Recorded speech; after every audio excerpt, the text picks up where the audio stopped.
Indiana Newsdesk is made possible in part by Smithville Fiber Internet, streaming TV, home security and automation in Southern Indiana. More information at smithville.com.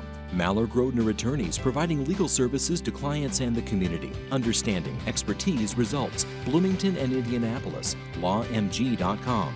IU Alumni Association, connecting IU's network of alumni and sharing the Indiana spirit through scholarships, advocacy, and volunteerism. Alumni.iu.edu. IU Center for Rural Engagement, extending IU Bloomington resources to improve Hoosier lives in partnership with communities and organizations. Rural.indiana.edu. And by WTIU members. Thank you. Coming up on Indiana Newsdesk. COVID-19's impact on the teaching profession is being felt around the state as educators return to the classroom. But for some, in-person teaching is not worth the risk during a pandemic. I love teaching my classes, and I dearly loved being in that school building. Ahead, one Bloomington teacher who retired early due to COVID-19. We visit Election Central, where voters are lining up to cast their ballots. Coming up, what you need to know about the early voting process. And reporter Mitch Legan sits down with each of the 9th District congressional candidates. It's about the economy. It's about national security. It's about securing our community, and it is about making sure we're fighting back against the coronavirus. Just ahead, conversations with Representative Trey Hollingsworth and candidates Democrat Andy Ruff and Libertarian Tanya Millis. Those stories, plus the latest news headlines, right now on Indiana Newsdesk.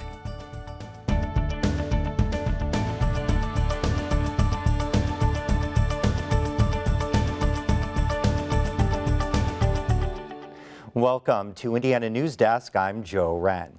Well, the state's rolling average of new coronavirus infections is growing at record levels. The latest 7-day average of new cases is about 1,200. That's a 40% increase in the last 2 weeks. Hospitalizations for COVID are at their highest level in 4 months. The state's health commissioner says the latest COVID-19 numbers are concerning, but much of the state is still in a low-risk position. She says the state is talking with local governments and health departments where the spread of the virus is getting worse. Work individually with those particular counties or districts to make sure that we address with them those options available to them. And Governor Eric Holcomb didn't take questions from the press during this week's COVID briefing like he's done for the last 7 months. But during another event, he emphasized the need for people to be responsible. Not just the government or an individual business. That means every 6.7 million Hoosiers that are all part of this and contribute to positivity rates, et cetera. Holcomb lifted almost all COVID-19 restrictions 2 weeks ago. Democratic gubernatorial candidate Dr. Woody Myers says it's imperative for Indiana to reinstate those restrictions so the state can potentially avoid an apocalyptic spread of the virus that some are predicting for the fall. It's inconvenient, it's challenging, it's unfortunate, it's sad. There are a lot of adjectives that we could use, but it's required. It's necessary. It's what we have to do until we have immunity, and that immunity will only take place when we have a vaccine that's safe and effective and that has been distributed. Myers, a former state health commissioner, accuses Holcomb of abandoning his responsibility to protect public health. Well, teacher retirements are increasing around the country, including in Indiana. Some educators are afraid to go back into the classroom because of the COVID-19 pandemic. Adam Pinsker spoke with a teacher who called it quits just a few years shy of retirement. It's noon on a recent Wednesday, and around this time, Steve Philbeck would be teaching world history or ethnic studies. I miss it terribly. Philbeck left a position he's held at Bloomington North High School since 1996, just a few years short of retirement because of concerns about the COVID-19 virus. After starting the school year in virtual-only classrooms, the Monroe County Community School Corporation decided to return to in-person learning. I hold no grudges about it. I mean, people are trying to do what they think is best for them and for our community, and I'll assume that that's what they're doing and we move forward, but they're going to have to move forward without me. At 65 years old, Philbeck says he feels great. However, he's worried that being around children who may not immediately show signs of having the coronavirus may put him at risk. You know, we have this thing in education where we always say, you take the safest route. And to me, it just seemed like we needed to wait till January. Let's do a semester online. While Philbeck wanted to be safer rather than sorry, so far very few of his colleagues have followed suit. Compared to 2.4 in normal times. During a school board meeting last month, Assistant Superintendent Andrea Mobley said 72 teachers have resigned or retired between last school year and the beginning of this school year. That's up slightly from 70 teacher departures the year before. We've had one retiree since in-person instruction started this year. And then we've had 8 others that have moved or resigned for various reasons to go to other school corporations. One person was military. A Department of Education spokesperson says the agency isn't tracking data on how many teachers have resigned or retired since districts statewide have returned to the classroom. Indiana State Teachers Association Vice President Jennifer Smith-Margraf says the added stress of having to teach students during the COVID-19 pandemic is not making life any easier for teachers. We have reports from around the state that a lot of teachers in classrooms are being asked to do double duty. So they're being asked to teach face-to-face all day. And then they also have a group of students who are learning virtually. Smith-Margraf says there was already a teacher shortage before the pandemic, and finding substitutes for those teachers isn't always easy. We are hearing that there are pretty significant substitute shortages across the state, which is only going to continue if we have the flu season like we did last year. Margraf says the requirements for becoming a substitute teacher vary from district to district.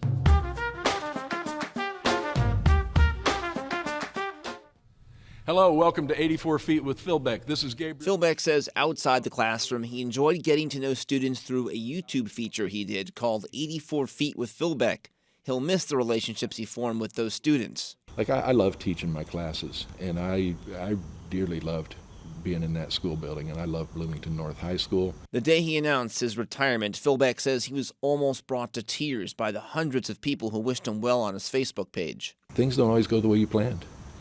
And sometimes you have tough decisions to make. And ultimately, when it comes down to it, at some point you make the best decision for you. For Indiana Newsdesk, I'm Adam Pinsker.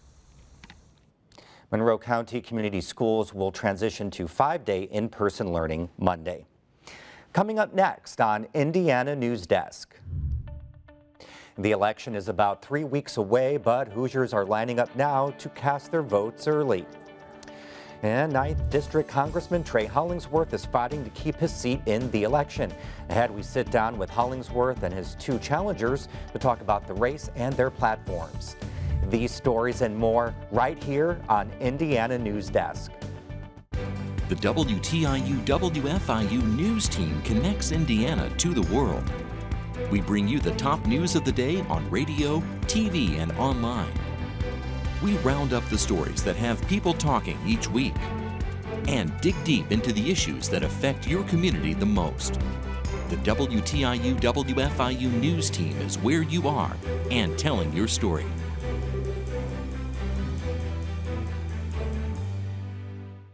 Welcome to Amanpour on PBS. I'm Christiane Amanpour in London, giving you the global view. I've covered the world for nearly 3 decades, and I'm dedicated to bringing you all the facts. Please join me for conversations with newsmakers, world leaders. Good to be with you, Christiane. Artists and writers, the people who define, change, and challenge our world. That's Amanpour on PBS.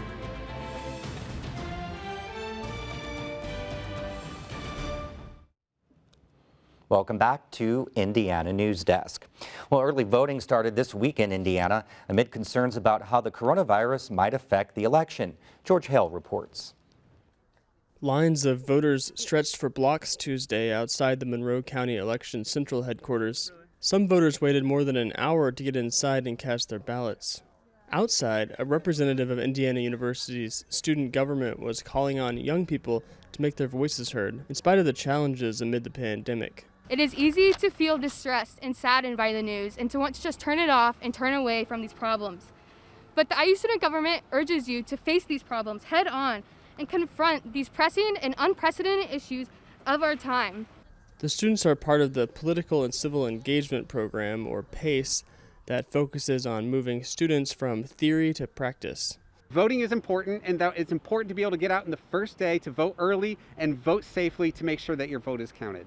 Inside the election center, workers were letting people in one at a time, checking for masks and keeping people separated. Poll workers behind plexiglass gave voters a pin to sign in and to vote. They instructed voters to use the same pin throughout the process, rather than return them like in previous years. Other workers guided voters to tables for them to fill out ballots. The tables were marked with X's to keep people from standing too close to one another. PACE Director Lisa Marie Napoli scanned the growing line of masked voters waiting outside the election center. I just love the intergenerational spirit that's happening, and that line is going pretty far around the corner there, and that's really amazing on the first day of early voting. In 2016 we were here, and we didn't see that on the first days. Compared to 2016, only about half as many 18 and 19-year-olds are registered to vote in Indiana. That decline is the worst in the nation. Some experts believe COVID-19 related challenges are to blame. Many young voters register to vote at their high schools, but fewer students are attending classes in person due to the virus. And that could have a long-term impact on young people's likelihood to vote in the future, because research shows people who begin voting at age 18 or 19 are more likely to continue to vote in later adulthood. For Indiana Newsdesk, I'm George Hale. Indiana's 9th district spans from Greenwood south to the Indiana-Kentucky state line near Louisville. It includes all or part of some 13 counties, among these Monroe, Brown, Lawrence, Orange, and Johnson. Republican Trey Hollingsworth has represented the district since 2017. He's working to defend his seat this fall against Democrat Andy Ruff and Libertarian Tanya Millis. My colleague Mitch Legan recently sat down with each of the candidates, and he joins us now for more. Yeah, thank you, Joe. For this year's election coverage, I reached out to each candidate to see if we'd be able to do, a sort of profile on them, follow them around the campaign trail, and see what it's like been running during a pandemic. Current 9th District Representative Trey Hollingsworth opted for a one-on-one interview just because of everything that's been upended by the coronavirus. Hollingsworth's hoping to win a 3rd term in the House of Representatives. He's been making calls to a lot of voters and is knocking on doors across the district. He came to our studios this week, and he wants voters to know that in him, they have a representative who's working on their behalf. What achievements can you point to over the last 2 terms, as the representative for the 9th District? First and foremost, what I heard every single day across our communities back in 2016 was economic opportunity.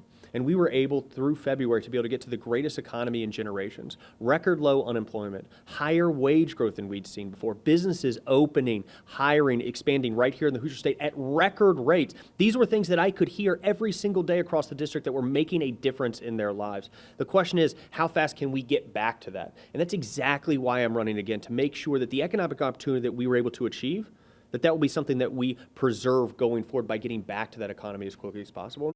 Term limits have been a big thing for you. Yes. You've proposed 2 bills on them. Yep. Why do you think that term limits are important? Gets back to exactly what we talked about before. What I hear from Hoosiers every single day as I'm knocking on their doors, as I'm talking to them at town halls, as I'm having meetings, is I don't feel like Washington represents me. I feel like Washington represents the career politician that's been there forever. I think they're working for their own careers and not working for the American people. The only answer to that is making sure that there are a limited number of terms that members can serve, so that they know they live by the same laws that they have passed, so that they have that alignment of interest between what they're going to see when they leave Congress and what everyday hardworking Americans see. I want to make sure that that comes to fruition. It is the biggest thing I live on, is the thing that I advocate more for. And frankly, as Gandhi said, I want to be the change I want to see in the world. And so I've made sure that I will serve no more than 4 terms as well.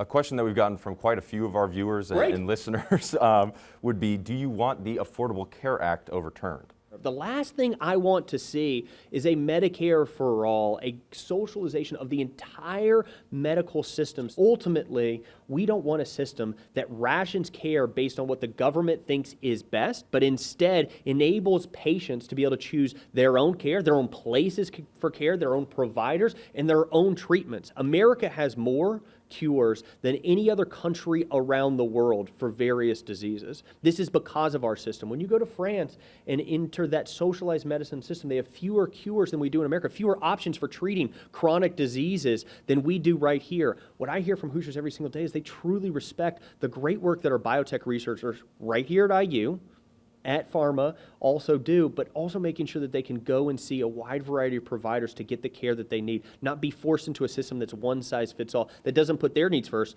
but puts government at first. How do you think, the state of Indiana's government and the federal government overall, how have they done in handling this pandemic? Well, it's a great question. I have been a big advocate for a realistic understanding, both of what the strategies are for mitigating transmission of the virus, but also where we are going long term with this virus. Way back in March, very early on this, I gave a radio interview where I said very clearly the idea that we are all going to sit in our basements forever and eventually the risk of coronavirus is going to be equal to zero is misguided and untrue. And we have to deal with the reality of what we will be able to achieve even when we have a vaccine, even when we have antivirals, even when we have better treatment protocols, much of which we already have. But still yet we are going to see infections. Still yet we are going to see tragic outcomes because of this. And I hear Hoosiers every single day that say, gosh, I understand the risks of the virus, but I also understand the risks to my family of not being able to put food on the table. This is not going to zero even after we have a vaccine, even after we've inoculated a vast number of Americans. Recognition of that is really important so that we're not moving the goalposts further away, but we have frank and honest conversations that are rooted in biological science, but also social sciences, aka economics, to ensure that we get to the right outcomes for Americans who are struggling with both of these things at the same time. Tanya Millis was originally a Republican until she switched to the Libertarian Party in 2016. She also opted for an interview in person and says voters seem very open to a third-party candidate this year. To start off, I was reading on your campaign website, you said that you had originally been a Republican and in 2016 you switched to the Libertarian Party. I'm just kind of curious, why'd you make the switch? It took a couple decades, actually. I started watching our freedoms and liberties slowly being whittled away over a period of time, and that was with both parties.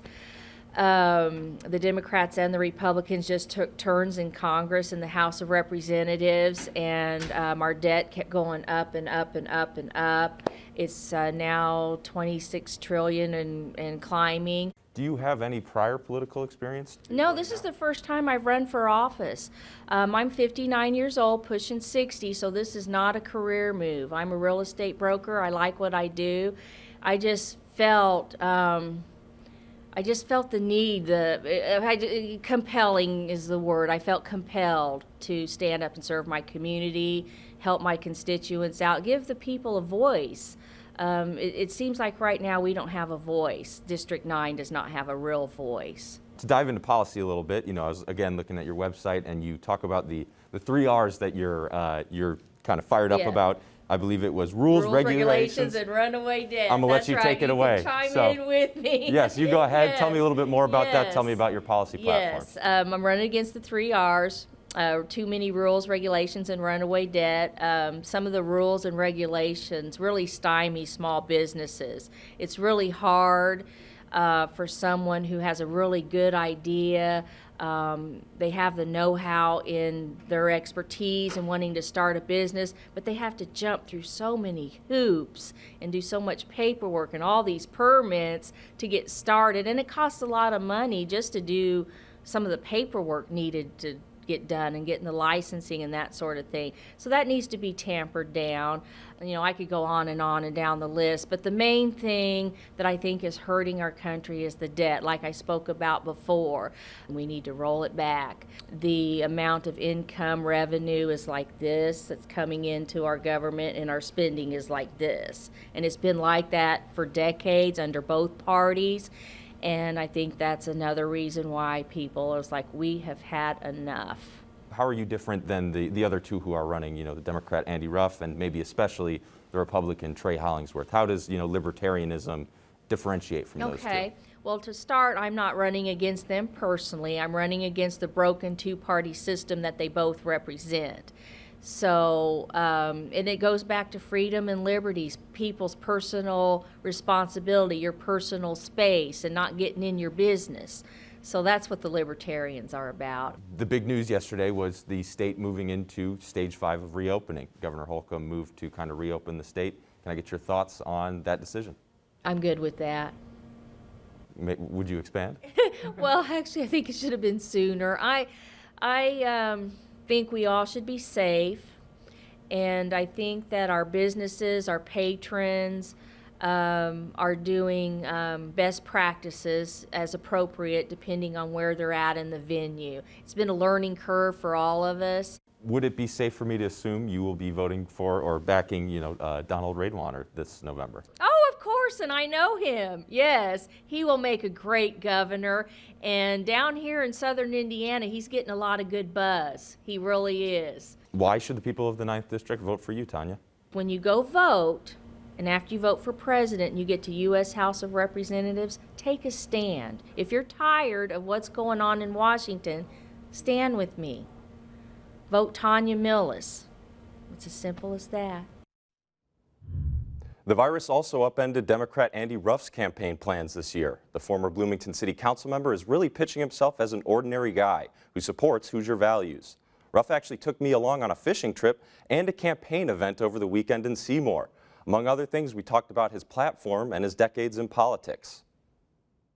Again, I'm Andy Ruff, running for Congress, and this band of mine is the Doodaddies, and they are pretty darn good. In a race where the incumbent isn't a natural-born Hoosier, Andy Ruff is pitching himself as the guy next door. He works at Indiana University, loves fishing, and makes music with his local country music band, the Doodaddies. Ruff spent the last 20 years as a member of the Bloomington City Council, where he says he built a progressive record that makes him the right choice to represent 9th District Hoosiers. I spent 2 years and a lot of hard work to bring people along to develop and pass the most advanced, aggressive living wage legislation in the state of Indiana. And there's still nothing that comes close to what Bloomington has done with their living wage. After losing his bid for re-election last year during a contested primary, Ruff turned his attention from the city of Bloomington to southern Indiana and announced his run for Congress. Those three things, they say being done with our current representative, being done with the inflated divisiveness that we're led to believe is there, overlooking our common interest, and done with an economy that funnels, that works for the wealthy. Ruff's campaign website describes him as a progressive before it was cool. As a city council member, he passed a resolution asking the state's congressional delegation to start working toward Medicare for all. He says he'll push for it if elected, and will also move to expand Social Security. The environment's also important to Ruff. Another smallmouth bass. I can't think of a better way to spend a day. As someone who spends much of his free time outdoors, he says he'll work to protect the environment by promoting the Green New Deal. It's the best economic development plan that we could have.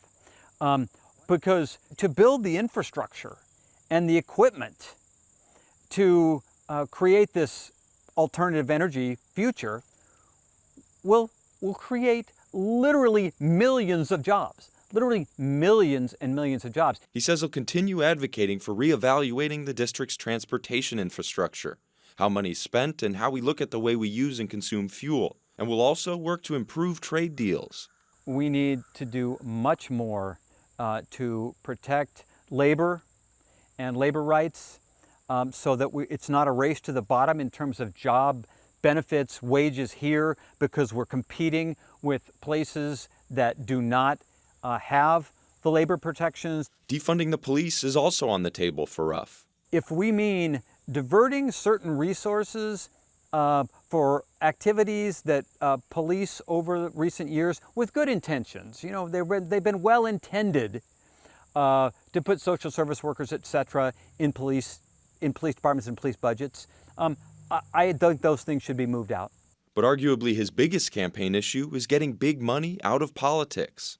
Whose arguments and whose point of view are those elected officials hearing? They're not hearing the point of view of the ordinary Hoosier on the street. So we're not going to get the changes that I believe we have to have in so many areas. He says large donations from corporations and political action committees unfairly benefit those in power, that people like him don't have enough money for television or radio ads and are stuck writing songs and filming music videos to get their message across. Tennessee Trey, gonna send you back to Tennessee election day. For the volunteer state, you might be okay, but we need a Hoosier in the house, not Tennessee Trey. When it comes down to it, Andy Ruff says he's a country-loving, stream-fishing Hoosier, pushing issues he says aren't partisan, but rather basic Hoosier values. And that's why he's running as a self-described Hoosier progressive. For Indiana Newsdesk, I'm Mitch Legan. Thank you, Mitch, for bringing us this series. We have extended interviews with each candidate on our website, WTIUnews.org. Well, the hopes of Hoosiers who wanted Indiana to expand vote by mail for this fall's election are all but buried after a federal appeals court ruling this week. A group of Indiana residents sued the state, trying to force it to allow any registered voter to cast a mail-in ballot for the 2020 general election. A federal district court judge already denied that request last month, and now the 7th Circuit Court of Appeals has done the same, saying it's the pandemic, not the state, that's to blame if voters choose not to cast a ballot this year because of fears around COVID-19. Well, that's the end of this program, but our work continues online as we cover the news throughout the week at WTIUnews.org. Have a great weekend.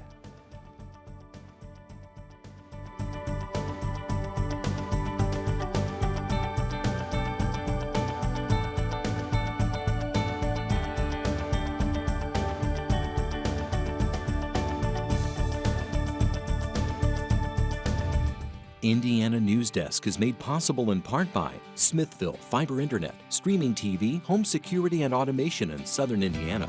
More information at smithville.com. Maller Grodner Attorneys, providing legal services to clients and the community. Understanding, expertise, results. Bloomington and Indianapolis. LawMG.com.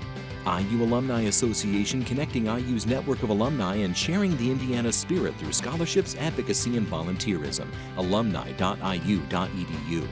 IU Center for Rural Engagement, extending IU Bloomington resources to improve Hoosier lives in partnership with communities and organizations. Rural.indiana.edu. And by WTIU members. Thank you.